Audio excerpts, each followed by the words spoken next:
Welcome to Self-Directed. We are your hosts, Cecilia and Jesper Conrad, and today's guests are the 5 world explorers. 5 years ago, more or less 5 years and some months. Yeah, it's 5 years ago. No, okay, it's 4. Not. It's okay, I will start over.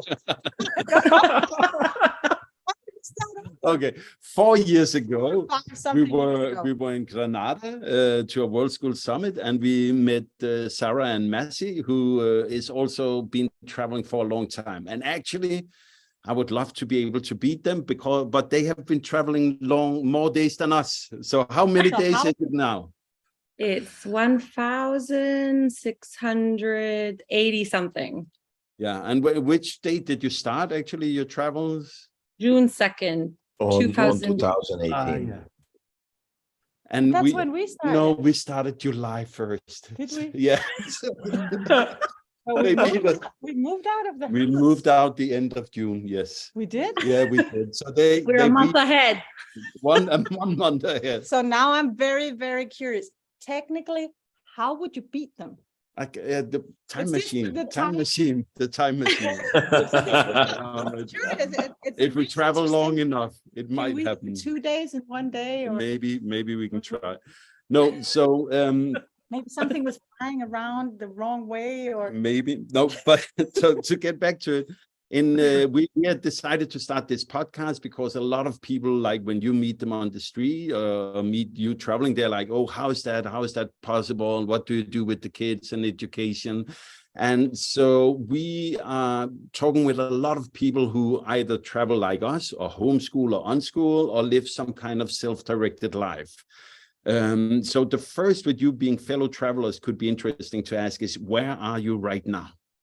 We are in Costa Rica. We are in Uvita. This is a whale area. The whales are coming by now. On the Pacific side. Yeah. And it's famous because it has this beach that looks like a whale tail. So it comes out like this. There is a picture here, right? Right. Whale tail beach. Wow. Beautiful. We are on this side. Costa Rica is on our and list you're there this year. Oh, that sounds wonderful. We actually have a winter plan for going to Costa Rica next year. Not this year, but in the winter, as our grown-up daughter will travel over there with her boyfriend, so we would like to be there when they're there. We will stalk them. Yeah. Oh, that makes sense. I would do the same. Basically, if they fly to Costa Rica, then so how could we see them if we don't stalk but them? what are you doing in Costa Rica? What how long time, and what is the plan? Been here for over a month now. Over a month, yeah. The idea was to come for like a month and then go to another country, like maybe El Salvador. We weren't sure. And then we need to go a little bit slower. So we decided to stay the whole, we're staying till the beginning of February here. So almost 2 months in Costa Rica. But we like it. Because it's beautiful and we don't feel like rushing through it. Plus driving is can be challenging. It's a small country, but some of the roads are. Yeah, last time when we actually did a road trip from. We moved from the mountains to the Pacific. Yeah. And it took us not the wrong way, but an alternative way. No, it was the fastest way to get here. The problem was that we got a road that it was like this. She's there, but she's there. It was like this, but we said, okay, we're going down. Because with the cheapest way to get, every time we travel, we try to find the cheapest solution with the car. But we are 5 people, we have the bags. So we found a nice car that was cheap. 7 people, yeah. 7-seater, it's small. But it's small and it's not 4x4. Which would be better in Costa Rica. The problem Obviously, is, yeah, this road, it was really, at one point, I had to really go back. So we were in the middle of the road, in the middle of the forest. Nobody was But we were going down until this guy stopped us and said, no, stop going because there is a truck. In Spanish. Yeah, we thought he said there is a hole, but then we found out it was a truck. Anyway, we couldn't go through. So but the road, there was no asphalt, nothing, and it was really, really bumpy. So we had to go back. But at that point, all the roads were like this. Now we had to do them back up. and we couldn't do it with bags, kids, humans in it. So we stopped. In the middle road, I start opening the bag and I start Pulling out the bags. unloading the car. Yeah. And I say, okay, we have to find a solution. So I left them there with the car and I start walking to the closest house. So on the way, I stopped like several cars and they brought me there. Finally, a guy with a coffee truck arrived. The ones that go pick the coffee, they have. And he agreed to, so we load all the bags in the back and the kids and Sarah, and I start climbing slowly with the car and I made it to the top. I mean, we heard this story before from someone who was in Costa Rica and had to take everybody and everything out of the car. Yeah. He was not as lucky as you were. They had to walk. Just walk. Oh, that would have been a long walk for us. Yeah, but it was the story I heard. It's just funny. It's almost exactly the same story. Yeah. And we shared it on our social media yesterday, and it was nice because a lot of people told us, well, I'm happy you finally got to experience the Tico kindness. And it's true because he didn't expect anything. I mean, he just did it to be kind. It wasn't like, you pay me and I do it. We actually gave him something after because we wanted to give him something. And he was really nice. He was surprised. He didn't want the money. And we're like, no, please take it. You just saved us from sleeping there. But it was a cool experience. It was really fun. The kids, they have a blast. Going to ride the back of the truck. It was amazing. Considering they were a bit concerned for a moment. And he was like, so what should we do? I'm like, I'm not sure yet. Something will happen. And then we got the truck. So usually something happens and your problems. Yeah. Everything solves itself. Just as long as you're open to the possibilities. Then and don't panic too much. I think that's for us, at least, it's a key to, we've been in all kinds of weird situations. And if we're like, okay. Now let's see what we can do. We'll find something or have a new idea or see it from another perspective and then we'll figure it out. Yeah. And about figuring it out, then one of the things we are relearning all the time is, come on, let us make better plans. Because sometimes we just... Yeah, but then we end up always in the same thing. but sometimes we are like, okay, what should we do now? And it's actually easier if we look a little ahead.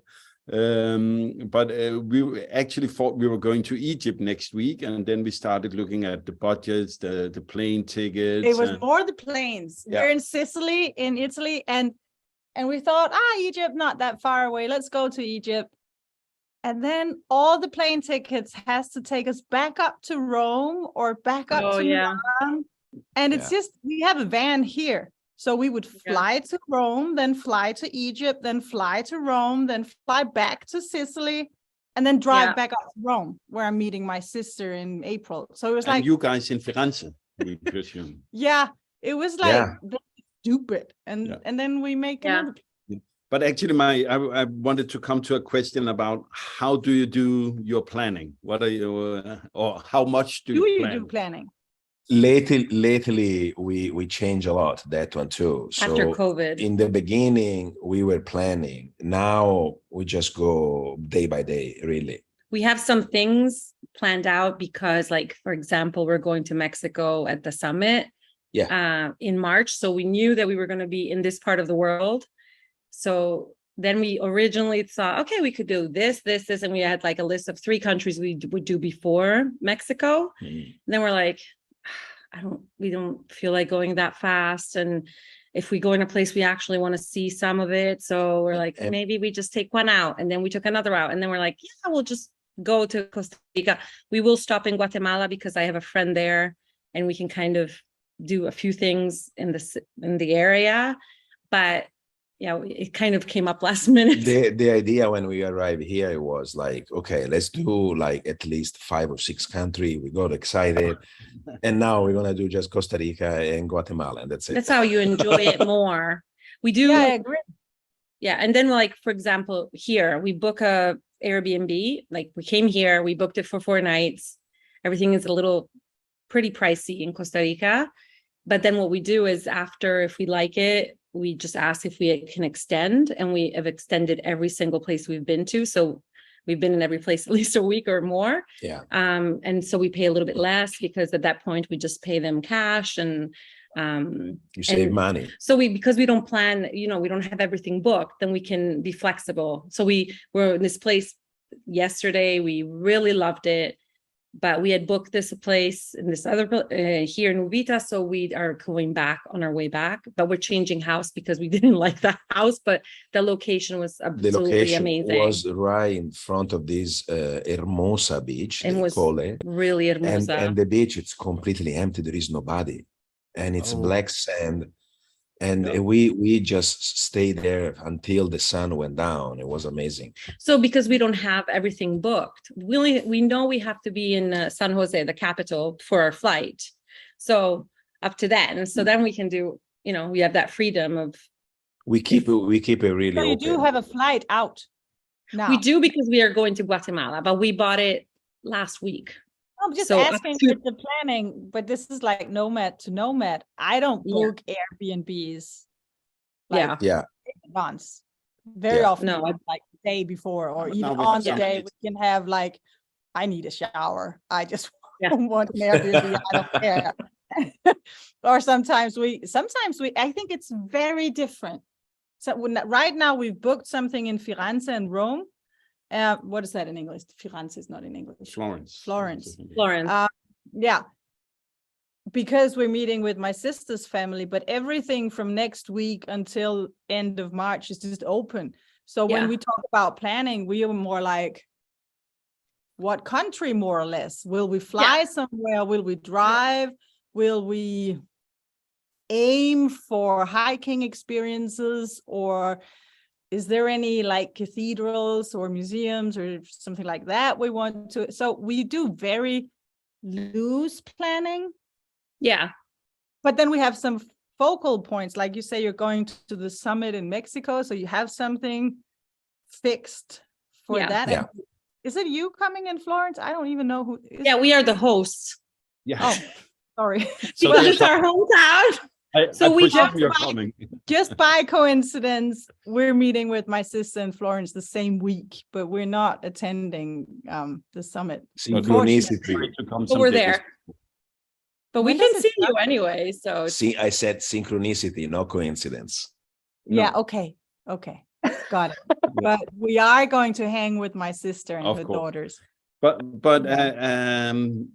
we of course met before, but for the people listening, and also for my own curiosity, actually, what happened that made you wanted to travel full time? What is your story? What made you start the travel? I know now it's many years ago and it feels like every day, but what happened? So we are originally from Florence, Italy, and we moved to the US in 2010 when our two older kids were just born.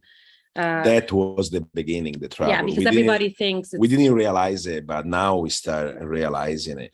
Because we sold everything. Everybody said we were crazy, blah, blah, blah, blah, blah. We're like, yeah. And we left. We didn't leave because we didn't have any, we have a good job there.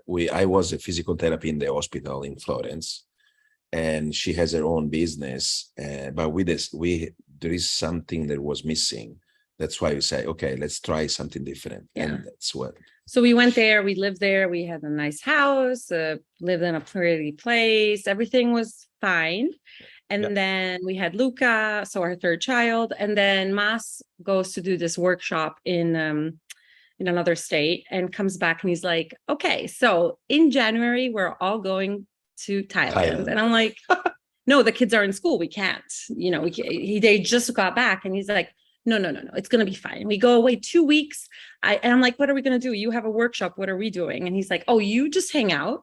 And every 2 days he had a day off and we go and do something. Yeah. So I'm like, no, the school. And he goes to the teachers, tells the teachers, and they're all like, oh, it's totally better if they go to Thailand than if they stay here. No, they said they're going to learn more doing this than just stay in the school. And just go. Okay, let's go. So we went, and there's many little things that happened while we were there. For example, I was walking with the kids I went to the beach almost every day, but then they told me there was this market. So I said, after the beach, I said, let's go to this market. We were in this little village Yeah, in Thailand, Phuket. and everywhere you can go by walk. You don't need to take. So he was gone, and I was walking back. I had a stroller, 3 kids, all tired, hot. It was really hot, and I got lost. I could not find the market or my way back to the hotel, and I didn't have any Wi-Fi, anything. So I was kind of having a desperate moment. My kids were really hot, and I'm like, what am I doing?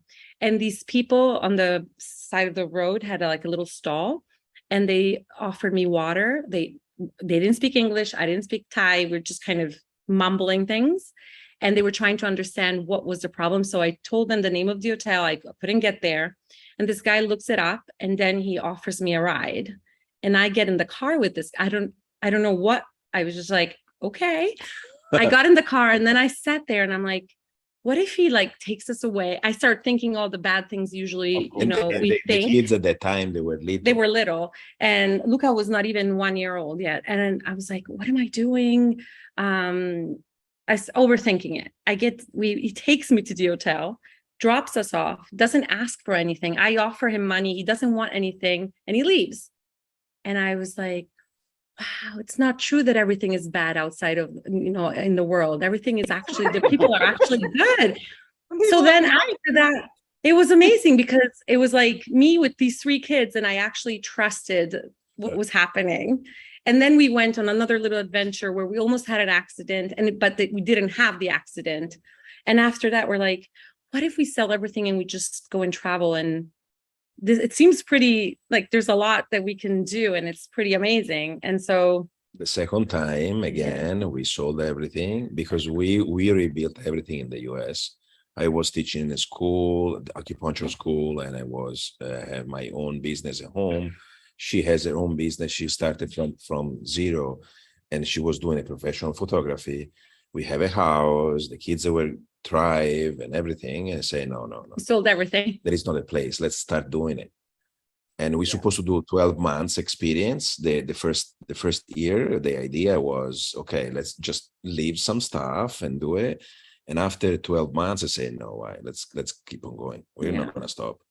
Yeah. And now we really sold everything. We don't have a storage unit, nothing. We have the 4 bags that we carry with us. Well, 5. 5, yeah. Plus, he has a paragliding wing, so it's 6 bags now. Yeah. Yeah. And the backpack, and that's it. Yeah. Well, technically, we do have a house now, because after COVID, we bought a camper van because we did not want to fly for a while. Yeah. So our camper van is currently parked in Bologna. Because we had to go back to the US because we hadn't seen my mom in too long. And so, then a few things happened. And so anyway, we went back to the US for a few months. And so our camper van is waiting for us. That's why after Mexico, we are flying back to Europe, because we're going around with our camper for the summer. Oh, so good idea. We have a house now.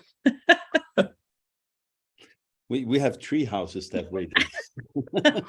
We're not minimalists. No. But you're selling it. I remember. Do you still have the big one? They're selling it. Yeah, it's for sale, but we it's just not decided sold 2 days ago that now it's time. We've been discussing for a while, but then we had a good conversation with some friends, and we realized we should just sell it. Actually, we decided to sell because we built. Oh shit, we built another one. So we have another van that we're actually living in. And the bus. I remember when I met you, you showed me that the van, it was amazing. You have all your kitchen, all your stuff. It was amazing. It's beautiful. Yeah. And it's been parked in the same place for 4 years. Oh, because it's too big? It's too big. It's too big to travel in, and then COVID hit, and we had 2 deaths in the family, so we needed to fly back to Denmark 2 times. And the reality is that we now look at as our exit ticket, the price we paid to dare leave the comfort of home. But the bus is beautiful. It is. The bus is beautiful, and it's amazing. And if you want to go travel in it, I think it's just perfect. But for us, we have an adult child in Copenhagen and we tour mostly Europe. But this means we go back quite frequently because she's adult, but she's not like 45. I mean, she needs to have parents that sometimes come back and witness her life. And so we realized we like to be around the Mediterranean because we like the sun. And we have to go back, and we have to go back quickly because something happens. Or I lost both of my parents during this journey, and we had to go back for funerals. And we also just, I want to go back if someone's getting married, or so we go very often. We go these 2,000, 3,000 kilometers just to come back, not for adventure, just to come back. And then we go 3,000 the other direction just to come back to the sun, which is a lot of kilometers. If you drive a veteran that drives 2 kilometers on 1 liter of diesel, makes no sense. No. If you're traveling and just move the bus every then it's a house you move 50 kilometers, you explore the world, it's perfect. But for our needs, it's not perfect anymore.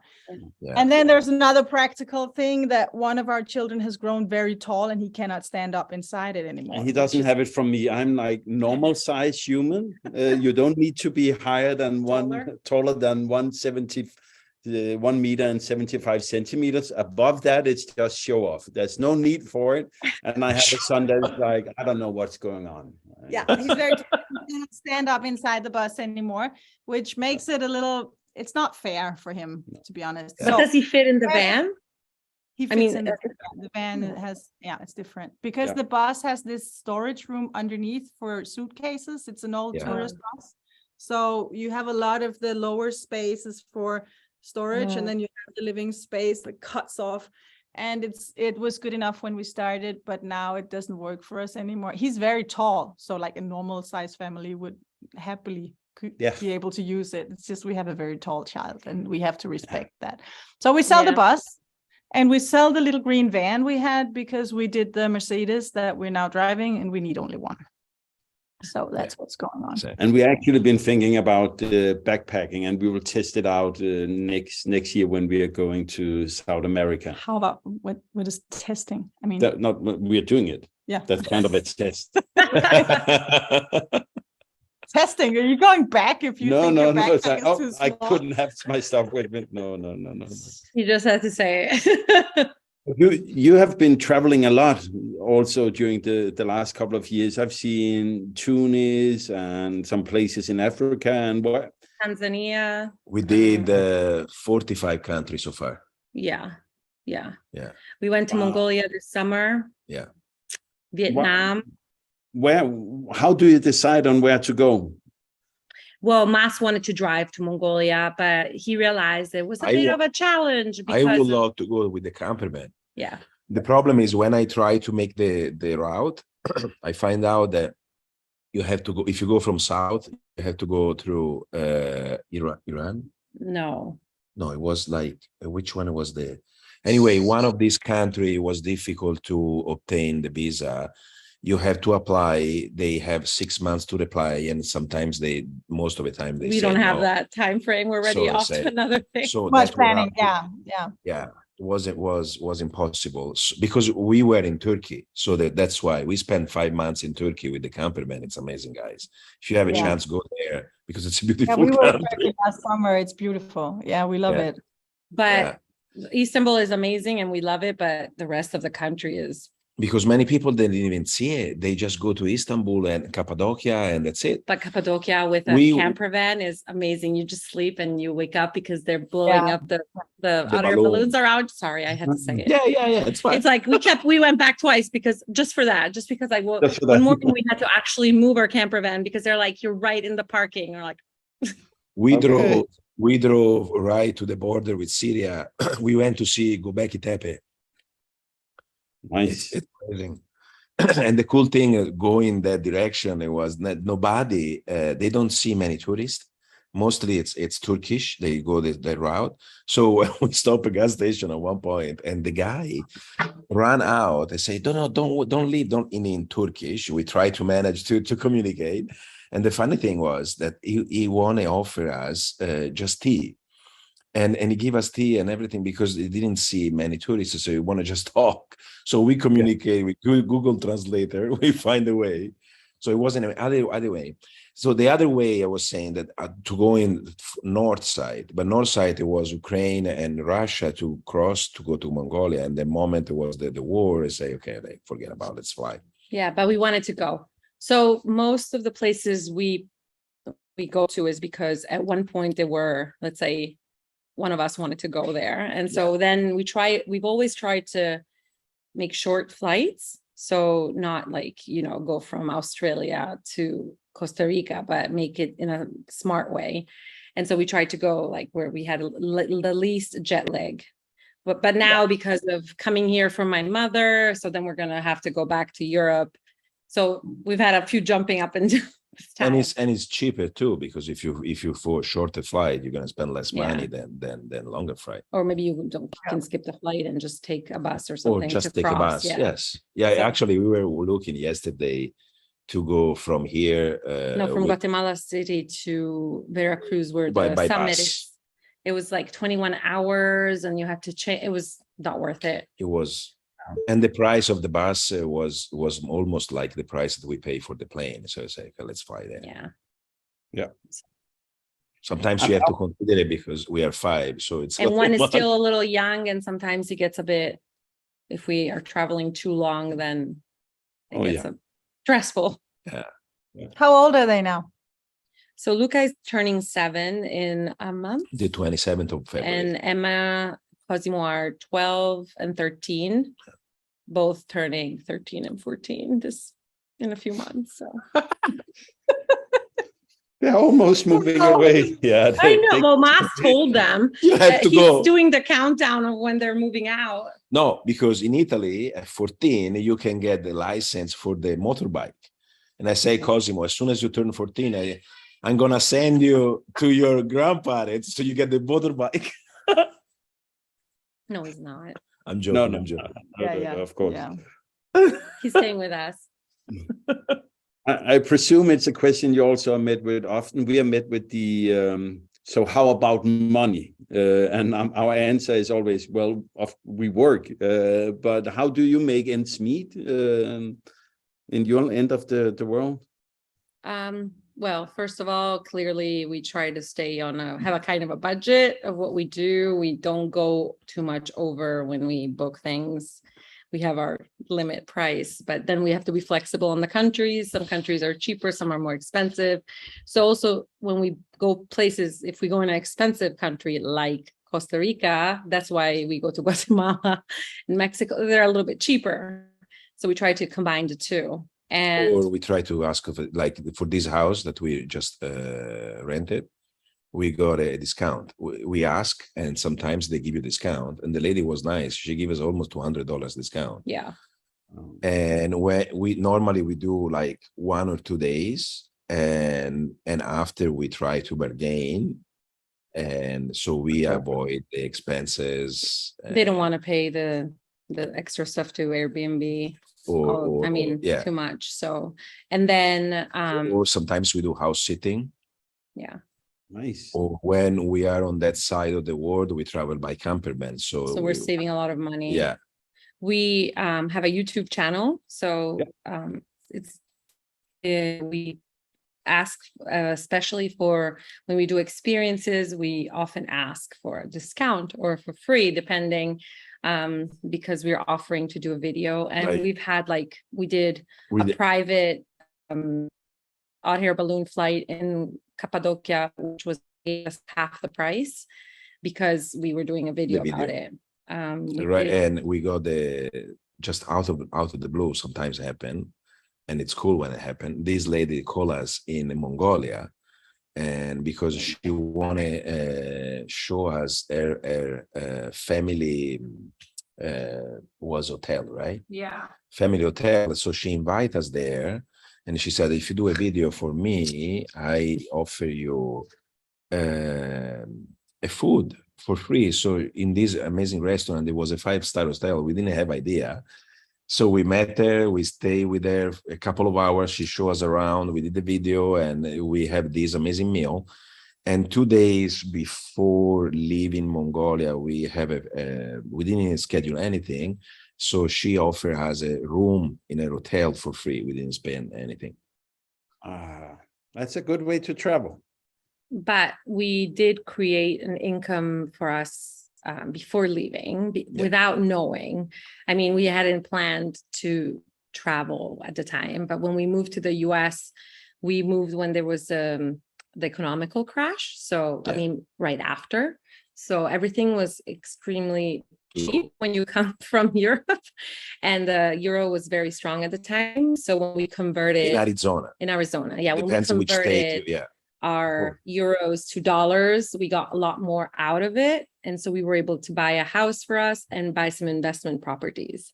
So most of it, we have income from that, which helps us travel without having to worry about making sure that the YouTube channel makes a lot of money every month. We can kind of not worry about that. So that's let's say our job. Yeah. And so then we have a YouTube channel. I'm a photographer. He does some self-help coaching. So we do these things that are more active income, but we like the idea of the passive income, because if we don't want to do anything, we can take a week off and not do anything because we have our passive income. So yeah. But it is a two-sided thing. I think it's about how money comes in, but it's also about how value comes in and how money flows out. Like, we've had this kind of experiences. We were invited to live in a house with someone for a month once, like, would you like to come live with us? And we just said yes. Yeah. And it was a lot of fun. And actually some of their friends invited us to come live with them after that. So we had like 6 weeks of just not paying for sleeping, which is always nice. Yeah. It's one of the big ones on the budget to find you. We also travel with 3 children. So 5 people lie down every day. They get expensive as they grow up. Oh, yes. I don't know. I think our kids are kind of humble, but we have 3 teenagers at the moment. And I think my biggest worry when we try to think about the budget is how to feed them. Yeah, that's when I'm talking about them being expensive is because you have to pay for adults and not kids anymore. For things but also you can't just give them a banana. I mean, you can't. They were 3, but now they need, like, sometimes at a restaurant, they need 2 meals, not 1, because they simply don't get full. And our van has an outdoor kitchen, so we can live in it, and it has kitchen and bathroom and beds for everyone, but we have to cook outside, which means in winter time, even though we're in the south of Europe, it's kind of cold and dark to cook dinner. And the doors have to be open, so it's cold inside the van. And so very often it's either cornflakes or restaurant. And restaurant is kind of expensive when we are feeding 5 adults and 3 of them are growing. So I think that one it's very hard to regulate, especially in the winter. It's just a big. Sometimes it's even cheaper to find an Airbnb and cook ourselves. That's what we do. But it's cheaper than, not paying the Airbnb, but then having to solve the food problem all the time. Ours are 11, not exactly teenager, but very much on the team, and 14 and 17. And then we have a 24-year-old in Denmark. Most of the time when we get the Airbnb, we cook. At least dinner is always at home, and breakfast, clearly. Sometimes we'll have something out for lunch, because we're doing some activity, but if we can, we bring stuff with us anyway. So it's going to be cheaper in the long run than if you're always eating out, unless you're in some countries where it's cheap to eat out. When we are in the camper, we cook in the camper all the time. But I suppose you have an indoor kitchen in the camper. Yeah, we do, but it's tiny. So but it's still inside. I mean, it's 9 degrees, maybe there's a little rain. It's dark. It's I can do it, but I do not enjoy it. No, I Yeah, know. yeah. Yeah, that's the one thing I really, but sometimes it feels really tight. So that's when sometimes we would just get an Airbnb for a few days just to spread out, because We saw that the equilibrium is like after 3 months in the camper, we need to like stay at least like 3 or 4 days in Airbnb just to take a Well, break. well done. I think we do like, A week. we don't do 3 months. We do, what do we do? Sometimes we do 3 weeks. Yeah. But that's it. That's it. Then we need to spread out. We need but to. we have a kitchen. So Yeah, it's different. we also have a little oven. It sucks, but it's an oven. Oh, it's wonderful to be able to make real food in an oven as well. That's No, actually you can't. That oven you sometimes- can't. Every It's- time I make a cake, it's always like this. It's crooked. And it doesn't like grow right, but it's like whatever. Still a cake. There's sugar It's in still it. a Eat cake. it. Yeah. Yeah. So talking about traveling with kids also for how do I know ours take it very How do they well. learn? No. Yeah, okay. How But do they we know learn? that. How would you stop them learning? No, let's not go there. No, but today. where are they with language and how they are enjoying it? It seems like. Yeah, for now they seem to like it because we ask them every. They don't want to leave. They want to stay with us Yeah. the entire time. We're already planning when we can travel alone, and they're like, "But we're coming too." At one point, you won't. No, what we do every couple of weeks, we sit down wherever we are, and we ask them, do you still want to continue? Do you feel comfortable to do this lifestyle? Do you like there is a place that you want to visit? Do you want to stop for a long time? So we discuss all the time this kind of stuff, and apparently for now they enjoy and they keep on want to do it. So Ours are why the not? same. I totally, Yeah. this is just a mirror. We ask them because everybody asks us, don't they want stability? Don't they want stable? They have food? friends because they All don't of them. have friends. And then when I ask my children, they're like, nah, I just want to see the next country, the next city, the next museum, the next cathedral, the next Yeah. concert, round the next corner, what's behind that mountain. That's what they want. And Yeah. if they push me, they say the only thing I need is more cake. Well, that's when you get an Airbnb so you can bake, right? Yeah, I just go to the bakery. Yeah. Or the But- bakery. No, but like for us, one of my friend of ours, no, it was actually one of my mom's cousins, that she was saying how they're going to have sociological problems growing up. Oh, yeah. Yeah. And I was really annoyed by her comment. I respect what everybody thinks, but she hadn't taken the time to speak to them, to actually, analyze them, because she actually had a conversation. Because we arrived at night, she invited us to dinner, but she kind of didn't talk to them, probably thinking they didn't speak, And but they we- actually we- speak Italian. We were sleeping in our camper And we van were sleeping in our camper outside, van. yeah. And the next day she was like, yeah, I think this lifestyle is not good because they're going to have sociological problems. And I'm like, actually, they are really good at connecting with people they have never met, especially like if they go in a playground and meet some kids. They're the ones that are going to pull everybody in to do a game together. Most of these kids need a break to go on their phones. Our kids don't have a phone. And so they're being like, well, we're all together. Let's play a game. And they do that everywhere. Sometimes it will take a little bit longer because the other kids are shy, or I don't know, just take a moment, but they always find a way. It just happened recently with another family we met. There was a moment they were all world school and they're world schooling too. But they were two older brothers. A brother and a sister, the same thing of our kids, and a smaller brother. And the two older ones were kind of chatting between them. And then at one point, Cosimo, our oldest, did something silly because the son of the other family didn't speak English. So I think that's why there was a moment of difficulty. The daughter did. And he just kind of was silly about trying to pretend he understood him. And they started joking. By the end of the night, the other boy wanted to hang out with his brother, with Cosimo, the whole time. He wanted to sit next to him, although they didn't really speak very well, but they had fun. And the few days after we saw them, he came, he wanted to hang out with Cosimo again. So it was I don't think they have sociological problems because they're The really, little one. when they find kids, they don't waste time, trying to be cool and just make sure they can have fun together. And so I don't know. I mean, I feel like us adults sometimes have a harder time connecting than our kids. Absolutely. But I think that the life that most children live in the school environment, it's a synthetic kind of life. Yeah.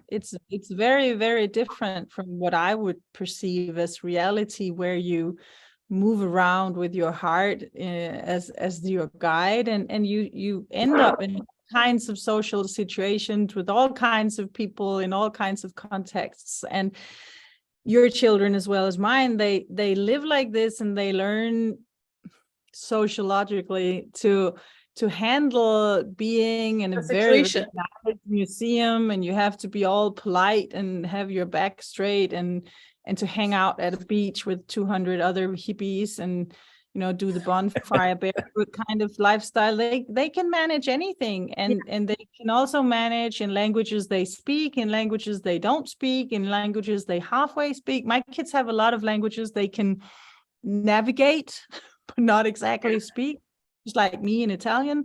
And it's just funny because the standard is they need to be able to handle the school life social situation, and obviously that they will never learn, because it's not the healthiest anyway. Anyway, whether it's healthy or not, this is the one context they don't have, because they're not welcome. They're not welcome in the school if they don't plan to stay for 10 years, and they don't. But they do know how to walk into a Catholic church, or walk into a monastery, or walk into a bakery, or walk into a hippie camp, or walk into a museum, or walk into a wedding, or whatever. In 5 different cultures, they know how to do that, and they know how to have fun and to take something home. My children are a bit older than yours, so it's not as much about other children. They might as well find someone who's 68 years old and have a nice conversation about, I don't know. Oh, you should see our 7-year-old. He will chat with he always looks for older people. He talks with them. They don't speak his language. He'll still get through to them somehow. I mean, he has the best friends, and they're all adults. You can play cards, or So I have no worry. On the contrary, I have no worry about my children's social life. And also, like you said, you sit down once a month and question them. Are you happy? And I ask my children that question. They say, yeah, I'm happy. They just discuss at the moment this concept of missing your friends. Because a lot of their friends tell them, oh, I miss you so much. And my children are like, am I rude? I don't miss them. I'm happy when I'm around my friends. And when they leave, I know I'll see them again, but I'm not around. I'm just happy with whatever is in the present moment. Do I have to miss my friends to be a good friend? Maybe you don't have to. You just enjoy them when. I suppose your kids have friends in lots of countries, and. It's true. When... Go ahead. Okay, no. It was just I kept remembering back to what you said about your mom's cousin, and some people use this ageism to describe it, where people are kind of racist based on the number of years you have lived. Ageist based on it, and I kind of have lived not different lives, but I remember being the dad who just went to work, and Cecilia was the stay-at-home mom who did all the homeschooling. And then my life changed a lot when we started full-time traveling. And sometimes I can see the old part of me where I'm like, go into places, and then I connect with the parents, and I'm like, hey, they're humans, they're just smaller, have lived less years.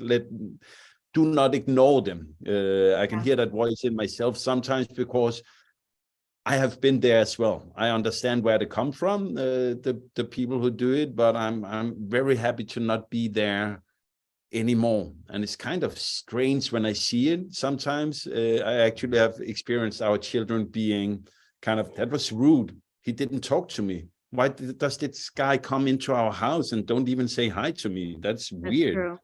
They do that a lot. In the US, when we went back this time, the only thing they asked our kids, and they really got annoyed with it, is like, they all want to know what grade we're in and what's our favorite subject. And they're like, yeah, but the funny thing, tell about the dentist. Oh yeah. So when we were at the dentist, he asked Emma, he was doing like small talk, and he asked her, he's like, so what's your favorite subject in school? And she said knitting. And he's like, he didn't know how to answer. It was like so outside of what he was expecting, math or English or whatever, history. And he didn't know what to say to that. You can see his face. We blank out completely. Is now what I say? When my children answer, I've never been to school, it's kind of the same face. This wait, do not compute.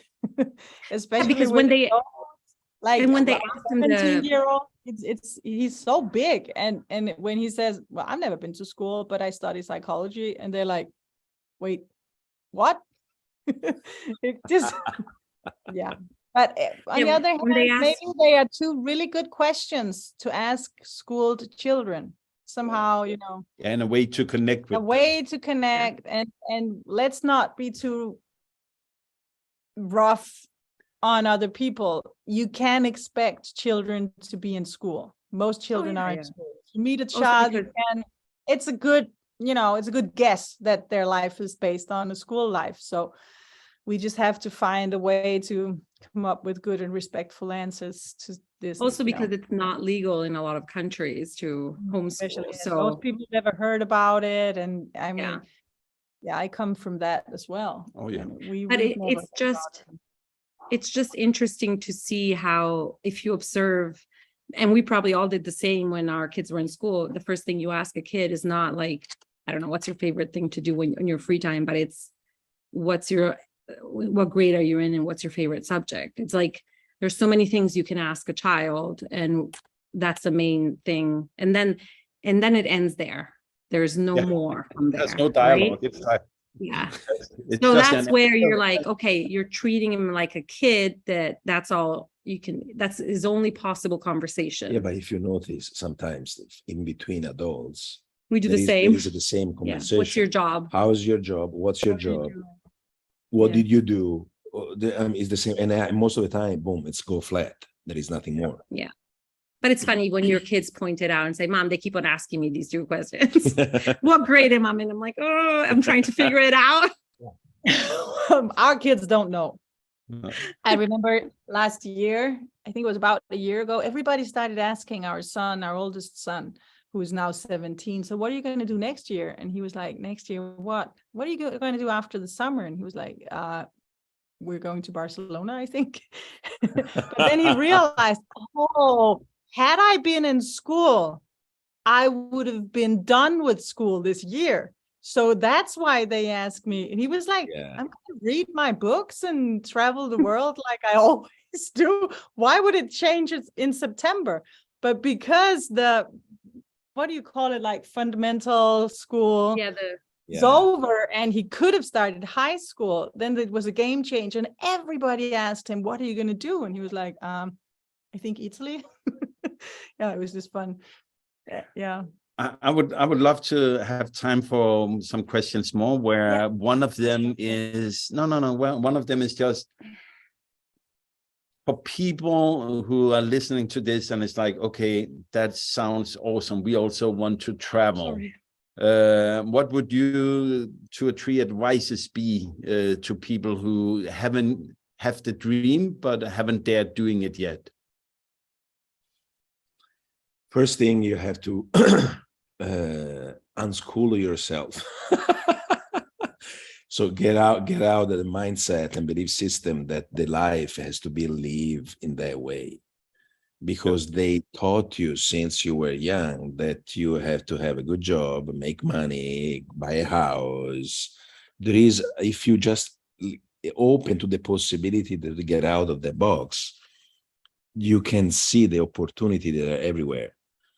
And most of the people that we get in contact to, they have the problem is when I say, it's a money problem. We are not millionaire. So we don't want to leave our family. We are not millionaire either, but we found a way around with 3 kids. And if you don't have enough money, you start from maybe cheapest country and you just enjoy and you go there. So when they overcome the idea of the money problem, they start thinking, oh, I have a problem. Oh, I cannot leave my family because I feel guilty, my parents or my relatives or whatever it is. And I say, they're gonna live their life anyway. And there is no way that they gonna change their lifestyle based on what you do. Doesn't matter if you stay there or you go away, the life, they keep on going.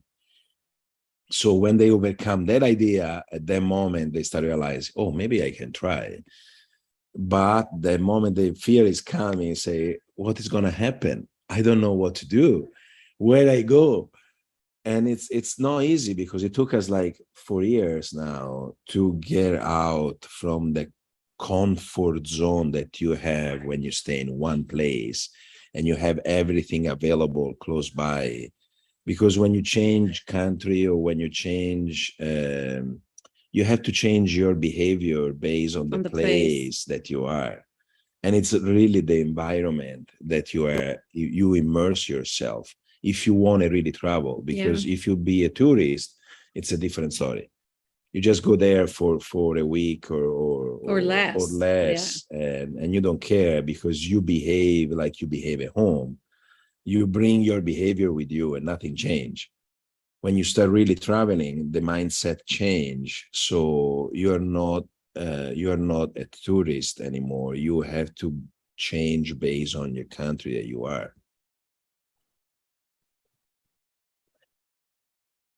Do you sometimes do tourist time? Oh yeah, there are some things that we go and see. Like, you know, you go to Paris. We did go on the Eiffel Tower. We didn't go around there. Tower and take a photo like everybody else. I thought we did Paris this year exactly, and I thought about. I think in Paris we were kind of tourists. Yeah, it was tourist. Yeah, and but most places we're not. I totally get you. You can't be a tourist all the time. We're not on vacation. And sometimes you need a day just to, you know, handle your fingernails and laundry and call your insurance company. Or you just want to go and walk on a street that nobody goes on, but it maybe is interesting because you looked at it and looked kind of nice. So we do the tourist thing. We look up. I mean, we went to Vietnam and we went to the road where the train passed. Everybody goes. The train didn't pass. We had to take a picture. Okay, let's do it. So we do those things. Of course. But we try also to, we're not going to do all the tourist things. No. We'll do some of it, the ones we're intrigued by. We went to the pyramids. We did go to the pyramids. We didn't just avoid them because it was touristy. We were there for that. No, I'm just thinking, you know, because I'm not looking. Yeah, I'm not looking. It's part of I totally hear you with the immersion and how you change who you are. And I find it extremely interesting how the change of environment affects us and how we can absorb and be inspired and maybe intrigued and maybe even a little out of our comfort zone by something we don't really understand, or we do understand, but it's very, very different. And it really pushes us to know who we are and evolve. And so on the one hand, we do have our bare feet in the soil of wherever we are. But on the other hand, we're always visiting. Yeah. We're never really part of, and this it has advantages and disadvantages. One of the advantages I find is that I get to be myself. No one really has an expectation on the connection between how I dress and how I would vote, let's say. You know, I can actually just be Cecilia and we can have a straightforward conversation about what's interesting. No one has I don't have an idea about this person I just met because they come from completely different life and they don't know who I am, and we can just sit down and be human beings. And that's one of the things, the advantages I really enjoy about being nomad, that I can take off all these layers. They're not there. I don't even have to take them off. And that's like in between this, you know, absorption and tourist, the nomad. But if you Because the problem is many people, they told us, oh, you are in constant vacation. No, it's not. This is a different way of living. If you were here for 10 days, like most of the people we've met along the tourists that were here, they came to Costa Rica for 10 days. So you would mainly stay in hotels, probably eat out, because you have 10 days. You can, your budget is for 10 days, but we're staying 2 months. So we are staying in the houses. We're not going out every day doing stuff. We try to find a local grocery shop that we spend less money. Yeah, we look for free stuff. When we were in La Fortuna, which everything is expensive, we look for free activities. And we did some paid activities, but we did look for free things too. So the difference is that if you were a tourist, you had those days, you would be 1 day here, 1 day there, and we don't do that anymore. The first year we did cramp more things in because we thought it was a 1 year experience. So we wanted to make sure we saw as much as possible. But after that, we're like, no, we don't have a day for everything, but it's like, today we do this, then we take a day off or 2 days off, or maybe 3, and then we do something else. And it's also almost like people's normal vacation budget for 10 days. That is like a 3-month budget if you are not on vacation. Yeah. It's crazy. Yeah, it's sometimes confronting. We do spend a lot of time with people on vacation. Our friends and family, they coordinate their vacations with where we are going, or we go where they go to get, because we want to see them. But it's a delicate balance, because we're not on vacation and we can't burn money for a week, want to go because to restaurants every day. Someone else is coming. The summers can be like really they can be expensive. Oh yeah. And then you just don't have that kind of energy, and because we do things, we are in places, we don't have the energy to every day do stuff. We don't care for it. We need our down days. We're here, we're going to do go see the whales, but we arrived yesterday. We're probably going to book it for maybe tomorrow, after tomorrow. We need a few days to kind of unwind and just be here and just do simple things. And the other way, it's like, if you learn the local, I want to say, custom, and you try to communicate with the people, like the normal tour for tourists is $75 per person, even the kids. Yesterday we find $45 because we went to the house of this lady. She was speaking only Spanish, and they are local people. We learned that if you go with them and you actually help the community doing that, you just give cash and you pay $45 and the kids $20. So we're doing the tourist thing, but we want to help the local community rather than the rich guy that has one of his own shops. Absolutely.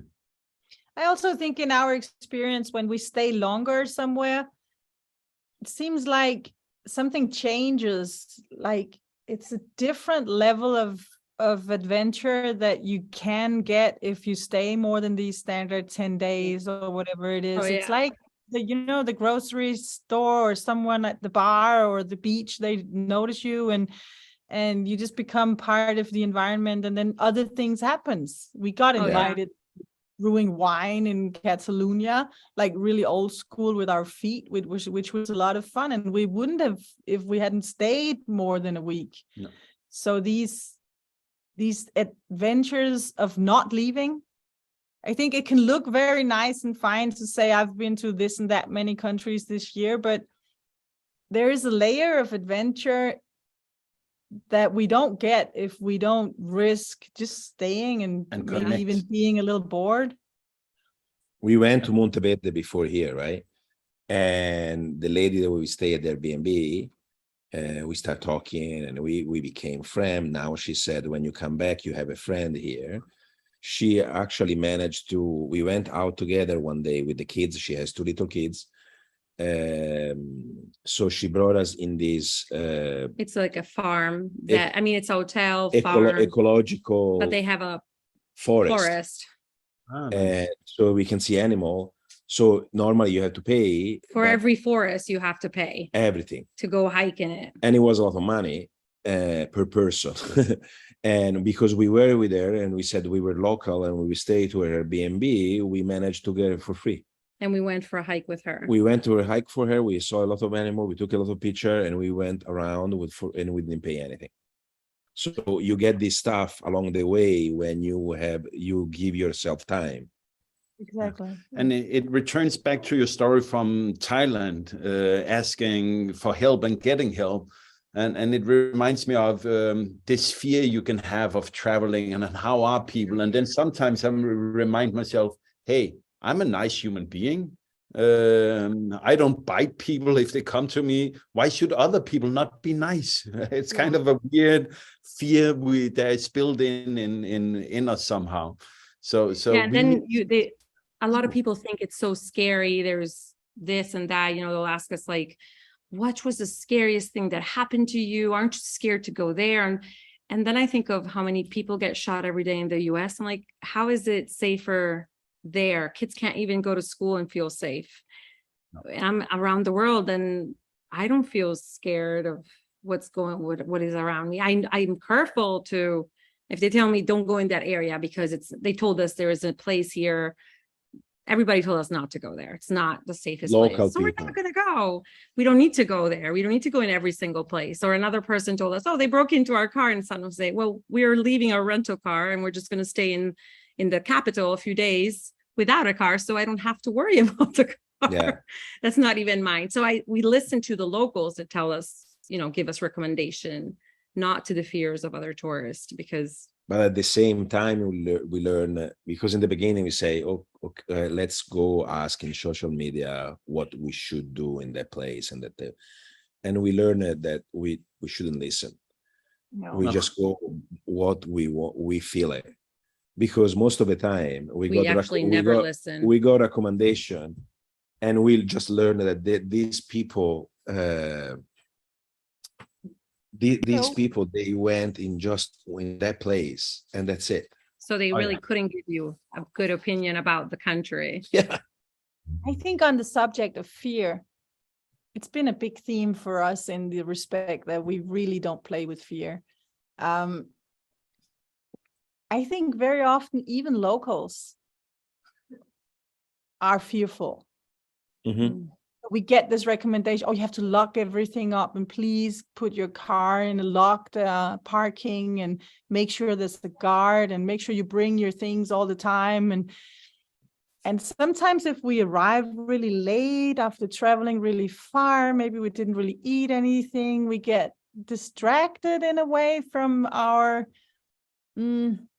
inner peace, and we listen to it and we do these things out of fear, like paying for parking, and then we realize, wait a minute, the world is not dangerous. And okay, if someone breaks into my car, it's not the end of the world. I live in a car. If I can't park it anywhere without being fearful, then, game over. I might as well not live in a car. So I think fear is something we really have to be careful of, maybe even fear. And we also have to be careful that it's not that we don't get influenced too much by other people's fears, because most of the time, same for us, if we don't know and we're like a little bit tired, we might get influenced by what other people say, and then we're like, oh. If you see where we slept in some places, when we have a camper van, people say, are you crazy? Did you sleep there? I say, why did you lock everything? But we didn't feel scared. It felt we were fine. It's like, and when we don't, we just leave. We went in this big parking lot, and the cars, it was like we were really far out, and we couldn't understand why people kept on parking around us. So he's like, I don't think we should stay here, and we just left and slept in the parking lot of the mall. And we were fine. We just listened to ourselves, not to what people told us. And I had read that. Because I read that it was safe there, but I'm like, we didn't feel safe. And if you feel it's not, then you leave. Because you're not going to sleep. You're going to you might as well just go somewhere else. And there's always the mall. I mean, IKEA. Always trust IKEA to have a vacant parking lot for you, or Decathlon, or Lidl. It's not an adventure, but it's an option. It's okay. It's a necessary option sometimes. Respecting the time of how long we try to make these podcasts last, we should kind of wrap up. For my sake, it was really wonderful connecting with you again, and we will meet you up in Florence. See you in Florence, yeah. Yeah, but I also, if people wanted to hear more about you and tag along on your travels and stuff, what should they do? How do they find you? So we are on we're on Instagram, Facebook, YouTube, and we have a blog, and that's it, right? Yes. So it's the 5 World Explorers, which is the 5 as a number, World Explorers. And we post daily reels, photos, stories. We share. The idea is not to show off, but to actually share and give ideas to people. We have people that write to us asking us of our itinerary because they're going the same place a few months after. So we always love when people or give us tips. Sometimes they tell us you should try this place, and so it's more of like a connecting in that sense. We don't want to be like the Instagram beautiful post, I'm taking a photo here because it's so cool, but because we want the honest version. Yeah, the idea is to inspire people to actually go and see places, and because it's such a beautiful world, just do something different. Yeah. And with our YouTube, we try to share what we do. So we give ideas, but also we try to do interviews with people that are passionate about what they do, because we are trying to show our kids that if you do something that really inspires you, you can be successful and also be happy with the job you do. And so we have a section that's all dedicated to interviews with, the guy that cooks steak, or the one that makes ice cream, or the artist, or they do something that, but they're so passionate about it, and they're very successful. And this is our world. And most of them, they didn't go to school, or if they did, they're doing something completely different now. Yeah, they didn't learn it in school, at least. Yeah, that is. And we're very proud of these videos because it's just something that we really care of sharing with the world, to show it's that very important. And it shows people that it's possible to live a life without the normal 9 to 5, living outside the box. That's fantastic. You do that. We should end up. So I would just recommend everybody to go and find the 5 World Explorers with a number in it, and follow them, tag along, and see some of the videos. And we will wait. Thank you. Thank you. Thank you, guys. Thank you for listening. We hope you enjoyed today's episode, and if you liked it, then please share it with all your friends and family. We would also love it if you gave our podcast a review.